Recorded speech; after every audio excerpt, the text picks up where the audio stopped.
여러분 배당 많이 주는 ETF를 찾다 보면 SGHD, 제파이, QYLD 같은 이름들을 한 번쯤 들어보셨을 거예요. 그런데 이 상품들 배당을 주는 방식이 완전히 다르다는 거 알고 계셨나요? 어떤 건 회사가 진짜로 번 돈에서 배당을 주고, 어떤 건 부동산 월세에서, 어떤 건 옵션을 팔아서 만든 돈에서, 심지어 어떤 건 내가 넣은 원금을 헐어서 주기도 해요. 오늘은 SCHD, VNQ, TLT, PFF, JPI, JPQ, QYLD, GOF 이렇게 8개 인컴 상품을 하나씩 뜯어보면서 배당이 어디서 나오는지 얼마나 안전한지 알려드릴게요. SCHD는 미국 우량 기업들의 배당 성장주를 모은 ETF예요. 배당 수익률은 3.29%로 그렇게 높지 않지만 최근 1년 주가 수익률이 24%가 넘었어요. SCHD의 진짜 강점은 배당이 매년 꾸준히 늘어난다는 거예요. 최근 10년 동안 배당이 매년 평균 10.72%씩 늘었어요. 이게 가능한 이유는 배당이 회사가 실제로 벌어들인 돈, 즉 인겨현금 흐름에서 나오기 때문이에요. 헬스케어, 필수 소비자의 에너지 같은 경기 방어적인 업종에 고루 투자하고 홈디포 머크, 유나이티드 헬스 같은 우량 기업들을 담고 있어서 8개 종목 중에서 배당의 지속 가능성이 가장 높다고 볼 수 있어요. VNQ는 미국 부동산, 즉 리츠에 투자하는 ETF예요. 건물주가 되는 대신 이 ETF를 사면 여러 부동산의 월세 수익을 배당으로 받을 수 있어요. 배당 수익률은 3.54%인데 법적으로 리츠는 벌어들인 돈의 90% 이상을 배당해야 해요. 그런데 최근 5년 평균 수익률은 2.98%에 그쳤어요. 금리가 오르면서 부동산 회사들의 대출 비용이 늘어난 탓이에요. 재밌는 건 요즘 VNQ 안에 있는 부동산의 얼굴이 바뀌고 있다는 거예요. 예전엔 사무실 건물이 많았는데 지금은 데이터 센터와 통신탑이 10% 넘게 차지하고 있어요. AI 시대에 맞게 부동산도 진화하고 있는 거죠. TLT는 미국 정부가 발행한 만기 20년이 넘는 초장기 국채에 투자해요. 국채는 제일 안전한 거 아니야? 라고 생각하실 수 있는데 TLT는 최근 5년 동안 연평균 마이너스 606%라는 큰 손실을 봤어요. 이유는 듀레이션이라는 개념 때문이에요.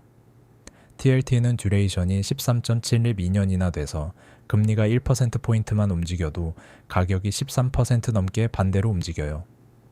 금리가 오르면 크게 떨어지고 반대로 경기가 나빠져서 금리가 뚝 떨어지면 오히려 크게 오를 수 있는 양날의 검 같은 상품이에요.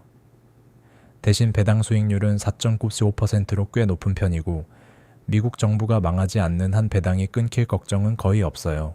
PFF는 우선주라는 조금 생소한 자산에 투자해요. 우선주는 보통주보다 배당을 먼저 받을 권리가 있지만 채권보다는 순위가 낮은 그 중간에 있는 자산이에요. 배당 수익률은 6.32%로 꽤 높고 매달 배당을 줘요. 주가도 1년 52주 동안 $30에서 $32 사이에서만 움직일 정도로 안정적이에요. 그런데 조심할 점이 있어요. PFF에 들어있는 우선주의 57%가 은행 같은 금융회사가 발행한 거예요. 그래서 2008년 금융위기 같은 일이 다시 벌어지면 다른 배당 상품보다 훨씬 크게 흔들릴 수 있어요. 그리고 최근에는 배당 총액이 조금씩 줄어드는 추세예요. 제피는 조금 특별한 방식으로 배당을 만들어요.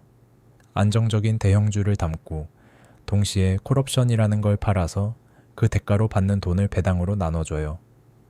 쉽게 말하면 앞으로 주가가 크게 오를 가능성을 포기하는 대신 지금 당장 현금을 받는 거예요.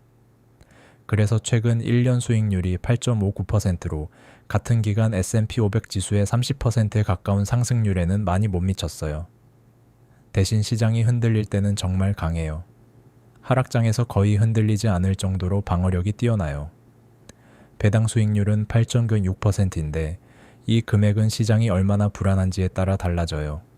시장이 조용하면 배당도 줄어들어요. JPQ는 JPI와 똑같은 방식이지만 담는 대상이 나스닥 100 기술주예요. 그런데 2026년 파생상품 인컴 ETF 중에서 가장 좋은 성적을 냈어요. 최근 1년 수익률이 무려 25.75%예요. 기술주는 원래 변동성이 크잖아요. 그 덕분에 옵션을 팔 때 훨씬 비싼 값에 팔 수 있었고 결과적으로 주가도 오르고 배당도 늘어나는 두 마리 토끼를 다 잡았어요. 배당 수익률은 10.41%인데 최근 2년 연속 배당 총액도 늘어났어요.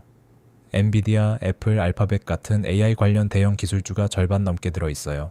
QYLD도 나스닥 100의 콜옵션을 파는 방식인데 JPQ와 결정적인 차이가 있어요. JPQ는 사람이 판단해서 옵션을 파는데 QYLD는 매달 기계적으로 등가격 옵션을 팔아요. 이 방식은 배당은 제일 많이 받을 수 있지만 주가가 오르는 몫은 거의 가져가지 못해요. 표면적인 배당 수익률은 11.9%로 화려해 보이지만 실제 자산가치 기준 5년 평균 수익률은 8.72%에 그쳐요. 더 큰 문제는 펀드의 자산가치가 계속 줄어들면서 배당 총액도 함께 줄고 있다는 거예요. 2012년에는 배당이 한 번에 23%나 삭감된 적도 있어요. 11%라는 높은 숫자는 사실 주가가 떨어져서 생기는 착시에 가까워요. GOF는 오늘 소개할 상품 중 가장 위험해요. ETF가 아니라 폐쇄형 펀드라는 다른 구조인데 배당 수익률이 무려 19.88%예요. 그런데 이 배당의 68%가 이자나 투자 수익이 아니라 투자자가 넣은 원금을 돌려주는 거예요. 쉽게 말해 내 돈을 헐어서 내 배당처럼 주는 거예요.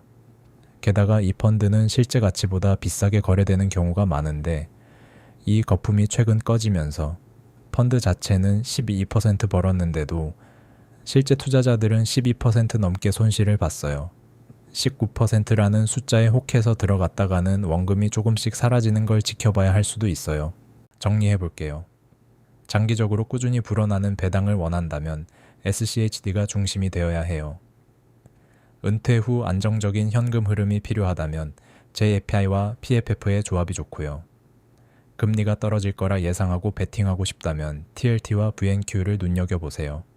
반대로 QYLD와 GOF는 배당률 숫자만 보고 들어가면 위험해요.